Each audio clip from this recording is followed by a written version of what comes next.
Et bonjour à tous, on se retrouve aujourd'hui pour un nouveau format. Tout simplement, j'ai décidé de mettre les résultats de NXT et de SmackDown dans la même vidéo.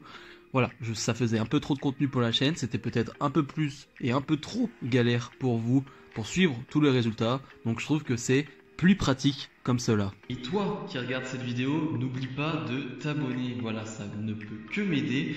Et si tu le fais pas,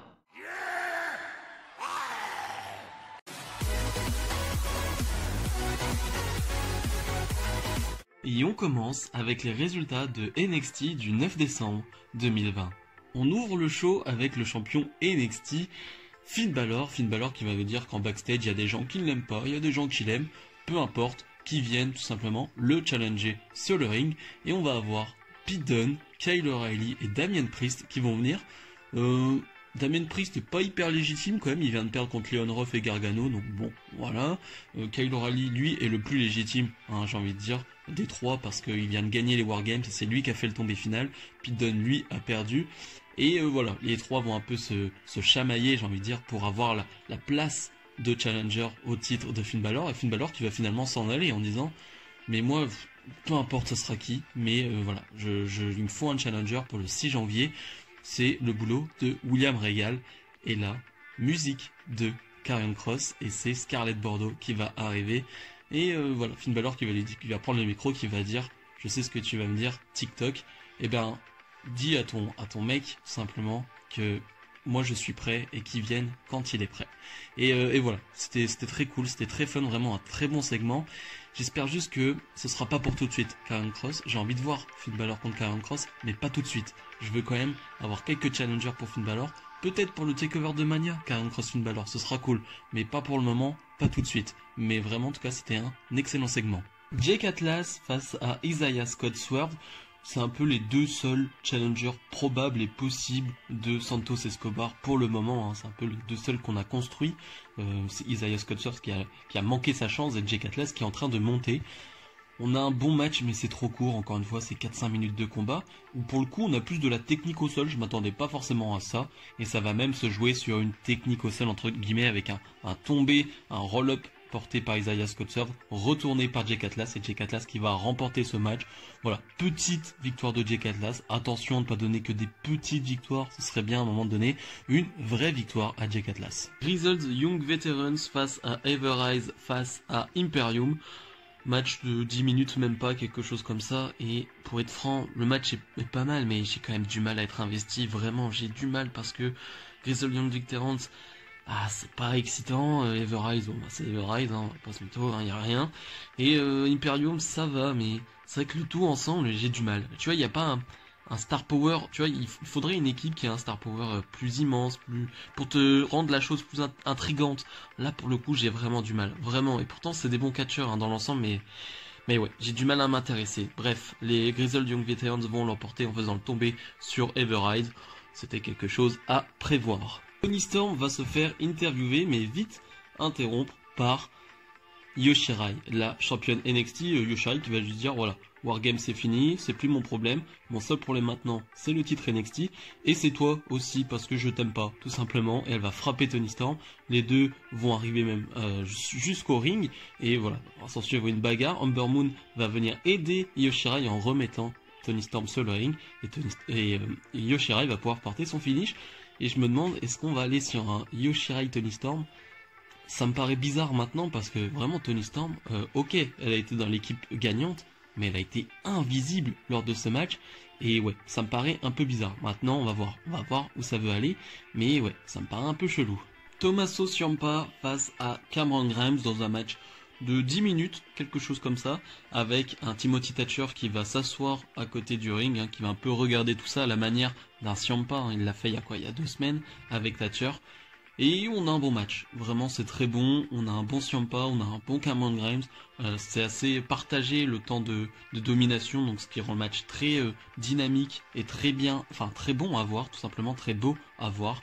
Donc vraiment c'est un match très plaisant, peut-être l'un des meilleurs matchs le meilleur match peut-être de ce NXT, ou peut-être pas. Mais voilà, c'était vraiment un match très sympa, et toujours cette histoire entre Thatcher et Ciampa, on sait pas où ça veut aller, parce que ça continue encore, malgré la victoire de Ciampa, on sait pas trop. Ciampa qui va l'emporter, qui va s'en aller, qui va passer devant Thatcher. Je sens que ça peut nous mener à une équipe entre les deux. Et moi j'adorerais, vraiment j'adorerais. Je parlais de Star Power la dernière fois, enfin il y a quelques minutes pour la Division Tag. Et ben Thatcher avec Ciampa voilà, en tant qu'équipe, voilà, ça pourrait être du très lourd. Donc j'espère que ça va nous mener vers ça. Gargano, le nouveau champion nord-américain, arrive avec son clan, hein, on peut appeler ça un clan. Avec donc Indy Hartwell, Candice LeRae qui est blessée au bras, hein, on espère que ce n'est pas très grave, et Austin Theory qui est donc arrivé dans ce clan ce dimanche. Et la promo est un peu longue, hein, y a quelques moments assez gênants. Austin Theory passe pour un débile tout le long de la promo, vraiment il veut faire des blagues, il veut faire des interventions, bref, pas très pertinent, pas très intéressant. Moi j'ai juste relevé, mais parce que voilà, c'est juste moi, il va beaucoup dire that's the way, voilà, c'est un peu pas la devise du groupe, j'ai envie de dire, that's the way, hein, c'est la route, c'est le chemin qu'il faut emprunter. Ça me fait beaucoup penser à The Mandalorian avec This is the way. Bref, ceux qui ont la rêve, tant mieux, ceux qui ne l'ont pas, tant pis. Mais voilà, c'est un peu marrant, et Gargano va offrir un trophée avec la tête de Shotzi Blackheart à Candice LeRae. Une tête en poupée comme ça, bon bref, ok. Damian Priest va intervenir, va dire que voilà, il veut juste botter le cul de Austin Theory, tout simplement. Et il va se faire attaquer Damian Priest par Karrion Kross. Pour le coup, je m'y attendais absolument pas. Karrion Kross qui fait son retour comme ça, là maintenant, en attaquant Damian Priest. Pourquoi pas? Je disais que Karrion Kross devait pas arriver directement pour affronter Finn Balor. Et ben un combat face à Damian Priest, je dis oui, vraiment oui. Un bon combat, un bon duel, ça peut être une bonne petite chute de retour. Je dis pourquoi pas, j'étais juste étonné de le voir de retour comme ça là sur juste une attaque de Damian Priest, c'était un peu bizarre. Mais bref, ça met fin à un segment qui était un peu longuet, parfois marrant, parfois gênant. Killian Dane face à Pete Dunne. Killian Dane qui a attaqué dans ce même show en backstage Pete Dunne. Pete Dunne qui avait attaqué il y a peut-être un mois Killian Dane, hein, voilà, avec la portière de la voiture, il avait fracassé tout simplement Killian Dane. Et donc on a ce match, un match de plus de 10 minutes, vraiment excellent. C'était un excellent match, il n'y a rien à dire. Les deux se sont bien donnés physiquement, c'est-à-dire que bon, ça va frapper fort. Des deux côtés, ils vont se faire plaisir, comme Pete Dunne sait faire et comme Killian Dane sait encaisser. Et donc ça c'était cool, mais c'est vrai que j'ai du mal à me dire et à être derrière Killian Dane en tant que face. C'est vrai que ça fait bizarre, c'est vrai que j'ai du mal à me dire allez, je suis pour Killian Dane sur ce match, c'est le face, c'est le baby face. C'est un peu compliqué, parce que c'est pas un face turn incroyable non plus, c'est pas un face turn, voilà, c'est avec Drake Maverick, et il a quand même attaqué Drake Maverick, même si ça va mieux en ce moment, c'est vraiment face, mais bref, en tout cas j'ai vraiment du mal, mais c'est un excellent match qui va être gâché par une fin, comme d'habitude, un peu pourri, hein, c'est vraiment un peu pourrave, où Oney Lorcan et Danny Burch vont faire des interventions, Drake Maverick va vouloir aider, va les faire partir, mais ils vont revenir, ce qui va quand même distraire Killian Dane. Pete Dunne va en profiter, il va gagner le match. Voilà, c'est quand même dommage d'avoir un bon match et toujours d'avoir une fin pourrave. Le main event, Raquel Gonzalez face à Ember Moon dans un match de 15 minutes. C'était excellent, c'était exactement à quoi je m'attendais. Ember Moon, David, et une Raquel Gonzalez Goliath, David contre Goliath, c'était vraiment ça, et j'ai adoré comment le match a été construit, parce que certes il y a une énorme domination de Raquel Gonzalez, mais il y a toujours les comebacks, les mini comebacks de Ember Moon qui joue la parfaite babyface, qui veut revenir dans le match, qui veut tout faire, voilà, pour gagner ce match, et une Raquel Gonzalez qui fait preuve d'une énorme puissance, d'une énorme supériorité, et qui ne se laisse pas avoir en fait pendant tout le match. Et c'était excellent, vraiment j'ai adoré cette construction. Encore une fois, on nous montre une Raquel Gonzalez en main event, elle qui a battu Yoshirai clean, entre guillemets, celle qui a fait le tomber au Wargames. C'est pas anodin, hein, ce n'est pas anodin. Bref, vraiment un match que j'ai adoré. Une fin de match où Ember Moon va tenter de faire son éclipse, ça va être contré, Raquel Gonzalez va voir porter son finish, ça va être contré, mais finalement elle va l'enchaîner derrière. J'ai adoré comment ça a été fait en mode, non, je fais mon finish, je le fais. Elle le fait et elle remporte ce match. Super, vraiment super. On va avoir Toni Storm qui va arriver pour frapper Ember Moon, mais Rhea Ripley va arriver et on va avoir encore une confrontation entre Rhea Ripley et Raquel Gonzalez. C'est pas la première fois qu'il y a un face à face entre les deux. Et ce qui fait que voilà, on est toujours très indécis, on sait pas où on va aller, on sait pas qui sera la prochaine challengeuse de Yoshirai.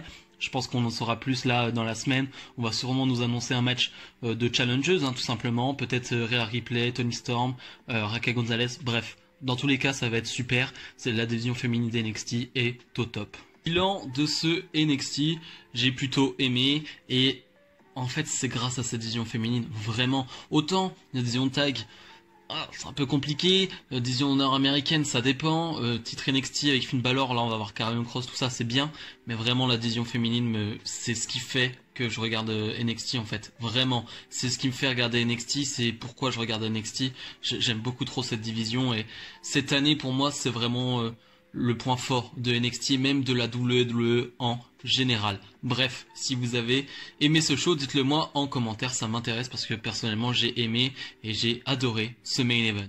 Et on passe donc aux résultats de SmackDown du 11 décembre 2020. Signature de contrat entre Sasha Banks et Carmella, mais Carmella ne va pas être présente, elle va être encore sur un écran, donc dans un autre endroit. Et ce qui fait que pour moi c'est encore raté. J'avais trouvé que leur promo déjà était ratée la semaine dernière ou il y a 2 semaines, je ne sais plus. Et là je trouve que c'est raté. En fait à distance comme ça le fait pas. Je sens pas d'intensité, je sens pas d'animosité entre les deux, je sens pas. Alors oui c'est dans le personnage de Carmella de ne pas se montrer, de ne pas venir tout simplement. Ok, c'est dans sa gimmick. Mais là, franchement, ça marche pas. Franchement, ça me convient pas du tout. Elle va envoyer un messager qui lui, qui a signé le contrat. Et Sasha Banks va même proposer de faire le match ce soir. Et Carmella va accepter. Donc on aura dans le main event ce soir Carmella contre Sasha Banks pour le titre de SmackDown. Et ce messager va se faire frapper par Sasha Banks hein, pour lui montrer l'exemple. Pour montrer l'exemple tout simplement. Voilà, franchement c'était pas terrible, j'accroche pas, vraiment j'accroche vraiment pas avec leur promo, j'ai vraiment du mal à me mettre dedans. Montez Ford face à Dolph Ziggler, oui parce qu'il n'y a que 2 équipes du côté de SmackDown et du coup chaque membre est obligé de s'affronter chaque semaine, c'est ce qu'on va avoir, c'est la classique WWE, c'est ce qu'on a à chaque fois qu'il y a des feuds entre 2 équipes. Et au final, le match est bon entre les deux. Vraiment, c'est 2 monstres athlétiques et il n'y a pas de souci là-dessus. Mais il y a des trucs qui vont pas. Et à un moment donné, il y a Robert Roode qui va faire une intervention, qui va rentrer sur le ring, va avoir un temps mort, entre guillemets, et Montez Ford va s'arrêter. Des gobelets vont tomber du haut, du plafond, je sais pas comment on peut dire ça. Et leur musique va se mettre et ça va être la pub. C'est quoi ce bordel? On a la fête du village, c'est quoi? Je comprends pas. Je comprends pas ce segment, je comprends rien. Le match, après la pub, reprend normalement.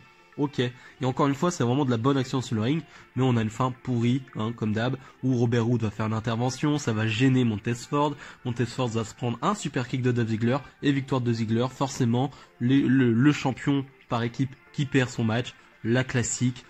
Waouh. Quelle nouveauté. Big E face au champion intercontinental Sami Zayn. Le titre n'est pas en jeu. Et c'était sympa. Vraiment, c'était sympathique. On a surtout un bon comeback de Big E. Franchement, il n'y a pas d'autre chose à dire sur ce match. Sauf la fin de match que, ok, c'est assez débile, mais dans la tête de Sami Zayn, dans la gimmick de Sami Zayn, c'est ce que j'aime. C'est l'ingéniosité de Sami Zayn, je le dis assez souvent. J'adore que Sami Zayn soit plus malin que les autres, soit un heel hyper malin et qu'à chaque fois il trouve des stratagèmes pour gagner ses matchs. Cette fois-ci il va courir autour du ring, Big E va le suivre, il va passer en dessous du ring et Big E va se faire décompter à l'extérieur mais pas Sami Zayn, donc victoire de Sami Zayn par décompte à l'extérieur. Sami Zayn est trop malin et j'adore ça.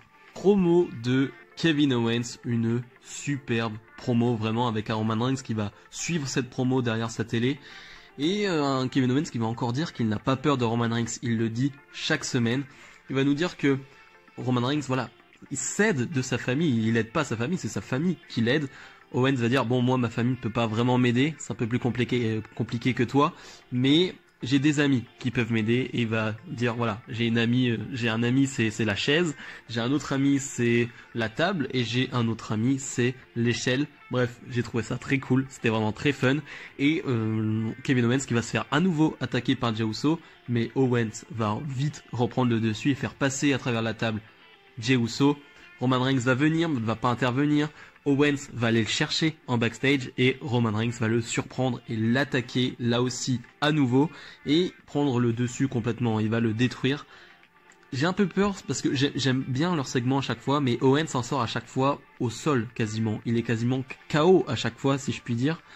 Attention, il faudrait quand même que Owens prenne un peu le dessus, qu'on puisse y croire pour TLC quand même, parce que Roman Reigns est booké très fort là pour l'instant, mais quand même, il faudrait quand même qu'on croie à la victoire d'un challenger, donc attention quand même. Le Riot Squad, Liv Morgan et Ruby Riott face à Billie Kay et une partenaire de son choix, Billie Kay qui met son CV un peu partout, essaye d'avoir un poste, essaye d'avoir des coéquipiers, enfin bref, elle est un peu en galère en ce moment, Billie Kay, et sa partenaire sera Natalya. Waouh, quelle originalité! Waouh. Je m'attendais peut-être à une petite surprise, elle est peut-être une fille d'NXT, ou je sais pas, un petit truc quoi, un petit truc frais. Non, c'est Natalya. Au final, on n'a pas beaucoup de minutes de combat, on voit juste que, comme d'habitude, le Riot Squad, ça travaille bien en équipe, voilà, il y a quelques moves en équipe, ça se gêne pas, c'est fluide, c'est propre, rien à dire. Il va se passer un truc, mais d'une horreur, où Billie Kay va être poussée, il doit donner en fait un coup à Natalya, et en fait elle donne un coup, mais c'est à 1 mètre de Natalya, et Natalya va vendre le coup, alors que pas du tout, elle est à côté, mais absolument à côté. Bref, Billie Kay se retrouve tout seul et perd le match, mais ouais, ce petit moment m'a un peu gêné, c'était pas terrible. Gable et Otis face à Nakamura et Cesaro, on a des vignettes un peu de Otis et Gable qui travaillent leur esprit d'équipe, voilà, ils essayent de travailler tout ça. Je suis pas comme un dingue dans cette équipe, mais le problème c'est que j'adore Gable et bon, ça me fait un peu mal de le voir avec Otis. Pareil, il n'y a pas grand chose à dire sur ce match, c'est 5-6 minutes de combat où Otis fait le ménage, mais Gable, on le voit trop peu et je suis triste, dans le match on le voit trop peu faire des trucs. Une fin de match bizarre où Gable va prendre le Kinshasa de Nakamura et Otis qui est tranquille, hein, qui est sain et sauf sur le coin du ring, ne va même pas intervenir pour casser le tombé. Donc victoire de Nakamura à Cesaro. Après le match, on a en backstage Gable qui va dire c'était un test ce soir, je voulais pas rentrer mais t'as fait le tag, c'était un test et t'as loupé, mais c'est pas grave, c'est l'alpha mentalité. Bref, je comprends rien où ils veulent aller, tu sens Otis qui est perdu mais qui est un peu énervé. Bon bref, est-ce que Otis va tourner? Je sais pas, mais en tout cas ça me perd ce truc là. Le main event, Sasha Banks défend son titre de SmackDown face à Carmella. Carmella qui a une toute nouvelle entrée, j'ai trouvé l'entrée très stylée pour le coup. Alors oui, ça fait très fan fatal et tout, mais ça va bien dans sa gimmick. Je trouve que c'est pas trop vulgaire, on va dire, entre guillemets, que c'est sexy, oui, ça l'est, oui, mais c'est pas vulgaire, je trouve pas ça vulgaire et je trouve que ça va. Alors oui, avec l'ombre, on aurait dit qu'elle avait des tentacules et tout, je comprenais rien, mais bref, j'ai trouvé ça plutôt cool. Le match en lui-même, c'est décent, vraiment, il y a pas grand chose à en dire, c'est pas une catastrophe comme Carmella a pu faire de temps en temps.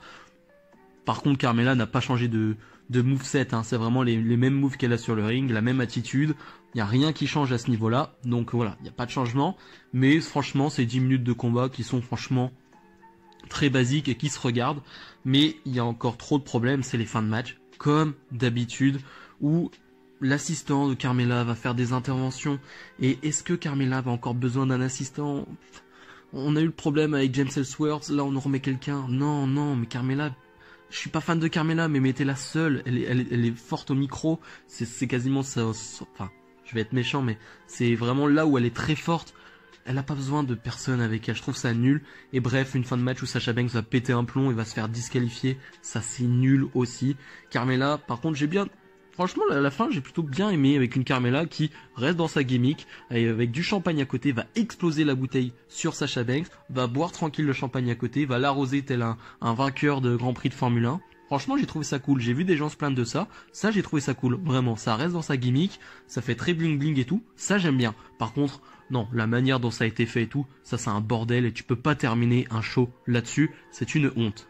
Bilan de ce SmackDown, c'était pas bon, tout simplement. Alors oui, comme d'habitude, t'as 1 ou 2 trucs à ressortir, mais non, c'était pas bon, c'était vraiment pas bon, avec une fin pas terrible non plus. Franchement, quand tu termines là-dessus, comme d'habitude, ça te laisse un goût amer, et ouais, t'en retiens rien, parce qu'à chaque fois, il y a un truc qui va pas, tu fais, ah c'est pas mal ça, et à la fin tu fais, ah ouais mais ça c'est nul en fait. Donc bref, ça va pas, SmackDown qui n'est pas bon en ce moment, ça devient compliqué à regarder SmackDown, vraiment c'est très très dur.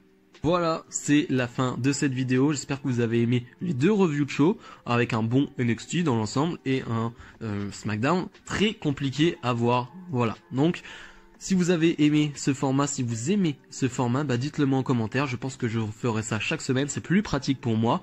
Et ouais, je trouve ça vraiment cool. Nous, on se retrouve dès mardi pour la review d'Euro. Salut, salut!